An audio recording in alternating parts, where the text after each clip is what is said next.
Good evening. आज का हमारा टॉपिक है ब्रेस्ट डिसऑर्डर्स।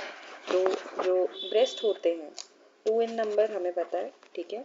ये क्या है, इनमें मेमोरी ग्लैंड्स प्रेजेंट होती हैं और जो हमारे ब्रेस्ट होते हैं ये स्वेट ग्लैंड का ही मॉडिफाइड फॉर्म होता है, ठीक है, जो कि पेक्टोरल फेशिया के ऊपर लाई करते हैं, ठीक है। तो breast are modified sweat glands lying on pectoral fascia, they are 2 in number, ठीक।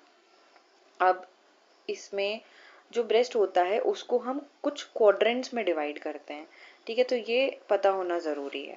तो देखो, जब भी जैसे हम एनल कैनाल बनाते हैं तो एनल कैनाल में भी हम ऐसे करके ओ क्लॉक वाला डिवीजन बताते हैं कि इस साइड पे है, इस साइड पे ओ क्लॉक करके बताते हैं। लेकिन ब्रेस्ट में जब हम देखते हैं तो हम इसमें क्वाड्रेंट्स बताते हैं। तो ये वाला जो क्वाड्रेंट होता है it is upper outer quadrant, ठीक है। अपर आउटर क्वाड्रेंट होता है। This one is lower outer quadrant, ठीक है, आउटर साइड में ही है। अगर हम एक लेफ्ट साइड वाले ब्रेस्ट की बात करें तो हम इधर को क्या कहेंगे, अपर आउटर क्वाड्रेंट। और अगर हम राइट साइड वाले ब्रेस्ट की बात करेंगे तो ये एकदम ऑपोजिट हो जाएगा, ठीक है। फिर ये वाला जो आता है ये आता है upper inner quadrant, upper inner quadrant, and this one is lower inner quadrant, ठीक है। तो अपर आउटर क्वाड्रेंट, लोअर आउटर, अपर इनर, लोअर इनर क्वाड्रेंट, ठीक है। ऐसे करके हम इसको 4 क्वाड्रेंट में डिवाइड करते हैं, ठीक। अब आते हैं, सबसे पहला डिजीज हमारा है ब्रेस्ट एब्सेस, ठीक है। तो एब्सेस हमें पता है कहीं भी पस कलेक्शन होता है तो हम उसे क्या कहते हैं, एब्सेस कहते हैं। तो breast abscess is a sequel of acute pyogenic mastitis that is inflammation of the breast, ठीक है। कभी भी ब्रेस्ट में किसी भी वजह से इन्फ्लेमेशन होता है तो वो आगे चल के क्या करता है, एब्सेस फॉर्मेशन करता है, पस फॉर्मेशन करता है। It is usually scene during lactation, ठीक है। और यूजुअली कब देखा जाता है, during the time of lactation, जब बच्चे को फीड करा रही होती है मदर, तब इसको देखा जाता है। Hence it is called lactational mastitis. इसी वजह से इसे क्या कहते हैं, लैक्टेशनल मैस्टाइटिस भी कहते हैं या ब्रेस्ट एब्सेस बोला जाता है, ठीक है। तो एटियोलॉजी की बात करते हैं, अब क्यों होता है ब्रेस्ट एब्सेस, ठीक है। तो सबसे पहला हमें देखा कि कब हो रहा है, during the time of lactation हो रहा है, ठीक है। तो उस टाइम पे कुछ फॉल्टी टेक्निक्स रही होंगी जिस वजह से ये डेवलप होता है। तो देखो, फॉल्टी ब्रेस्ट फीडिंग टेक्निक्स, ठीक है। तो अगर फॉल्टी ब्रेस्ट फीडिंग टेक्निक है, जैसे usually victims are nursing mothers in their first month, it may be seen even up to 6 months.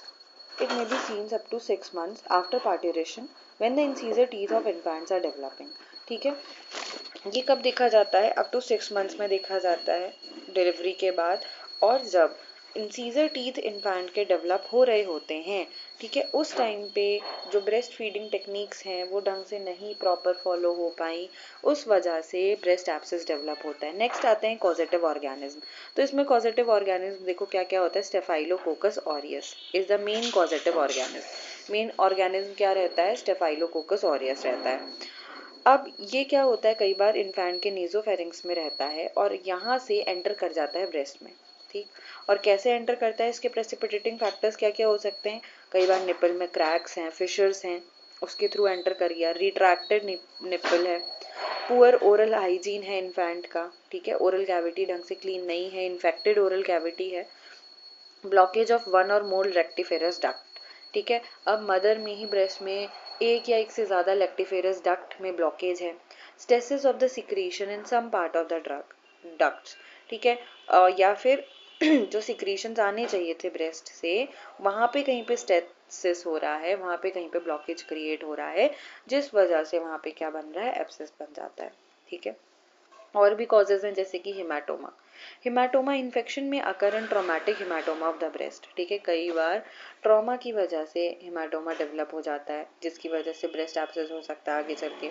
Other diseases जो कि रिस्क फैक्टर्स में आते हैं जैसे कि डायबिटीज़, एड्स के केस में, टीबी के केस में, ट्यूबरक्लोसिस। अब ट्यूबरक्लोसिस मैंने बताया था कि कहीं भी ट्यूबरक्लोसिस हो सकता है ऑल ओवर द बॉडी, ठीक है।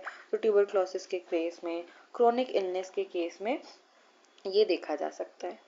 आगे चलते हैं, क्लिनिकल फीचर्स पे आते हैं। तो what are the clinical features of breast abscess, it indicates severe pain in the breast, ठीक है, सीवियर पेन देखने के लिए मिलेगा।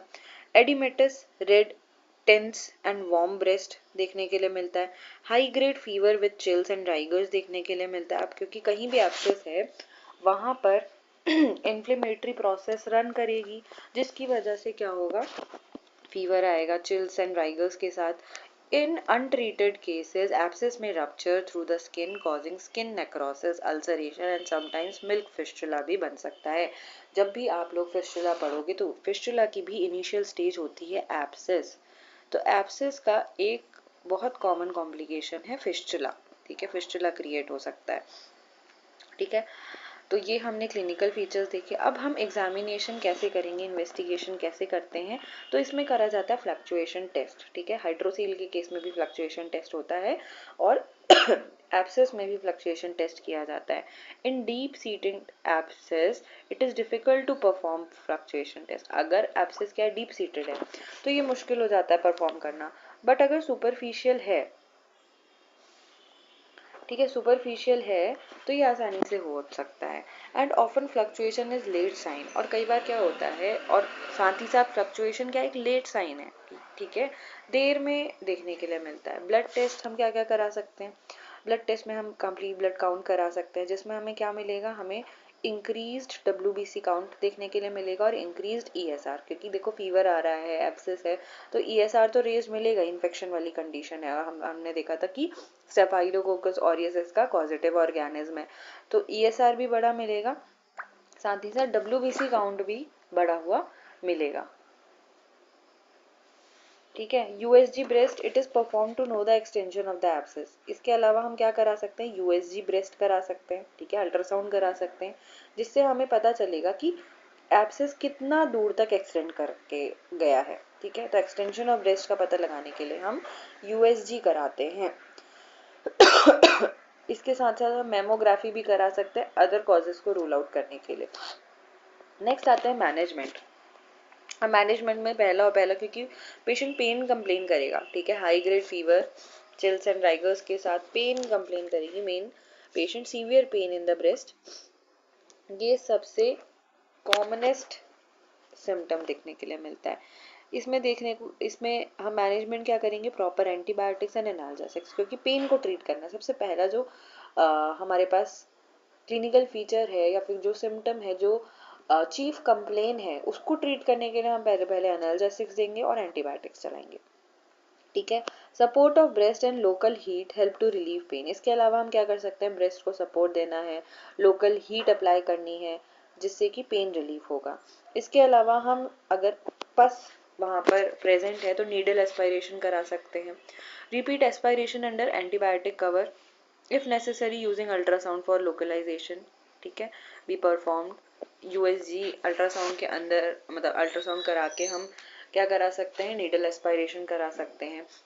This often allows resolution with the need of an incision scar and also allow the patient to carry on breastfeeding, ठीक है, जिससे कि resolution देखने के लिए मिलेगा without the need of an incision scar and also allow the patient to carry on breastfeeding, और patient क्या कर सकती है, breastfeeding continue कर सकती है। Next आता है surgery. If pus has been performed, the pus should be drained immediately. अगर पस वहाँ पे क्रिएट हो रखा है तो पस को ड्रेन करना बहुत ज़रूरी हो जाता है, मतलब इमरजेंसी की तरह उसको ट्रीट करना है और उसे तुरंत ड्रेन करके निकाल देना। Incision and drainage is the treatment of choice, और ट्रीटमेंट ऑफ चॉइस इसकी क्या रहती है, IND, ठीक है। अगर पस वहाँ पे बहुत ज़्यादा है तो हमें IND करना ही करना है। एंटीबायोटिक एनाल्जेसिक अपनी जगह ठीक है, लेकिन IND करना काफ़ी इसमें इम्पॉर्टेंट रोल प्ले करता है। अब IND हम कैसे करते हैं, तो ये आप लोग सर्जरी में पढ़ोगे कि इंसिजन कैसे किया जाता है। इंसिजन कहाँ किया जाता है, तो इंसिजन मोस्ट प्रोमिनेंट और डिपेंडेंट पार्ट में किया जाता है, ठीक है, मोस्ट प्रोमिनेंट पार्ट में इंसिजन परफॉर्म किया जाता है। एक सेकेंड रुकेंगे मम्मा।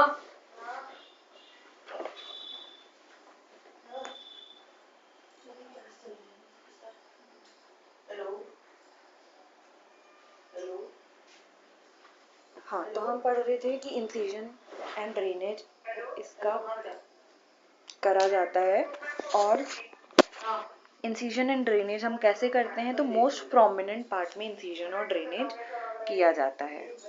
फिर इसमें हम इंसिजन और ड्रेनेज करने के बाद कुछ इसके पोस्ट ऑपरेटिव मैनेजमेंट होता है। इसमें हम क्या करते हैं, इसमें कॉन्टीन्यूस एंटीबायोटिक एंड एनाल्जेसिक्स चलाई जाती है, प्रॉपर ड्रेसिंग की जाती है, ब्रेस्ट फीडिंग करा जाता है।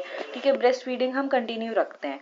दूसरे मान लिया कि 2 ब्रेस्ट हैं, एक में ब्रेस्ट एब्सेस क्रिएट हो रखा है, दूसरे से हम क्या कर सकते हैं, ब्रेस्ट फीडिंग कंटिन्यू रखते हैं।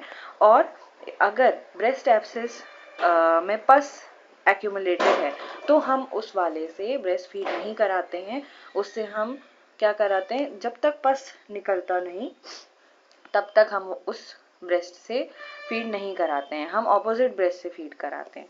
ठीक है, तो ये कुछ प्रिकॉशंस भी हमें उसके साथ करने होते हैं। ठीक है, और कई बार क्या होता है, अगर हमने पहले पस नहीं निकाला, इंसिजन ड्रेनेज नहीं किया और हमने क्या करा, एंटीबायोटिक्स चलाते रहे, तो कई बार क्या होता है, कंडीशन होती है जिसे हम बोलते हैं एंटीबायोमा।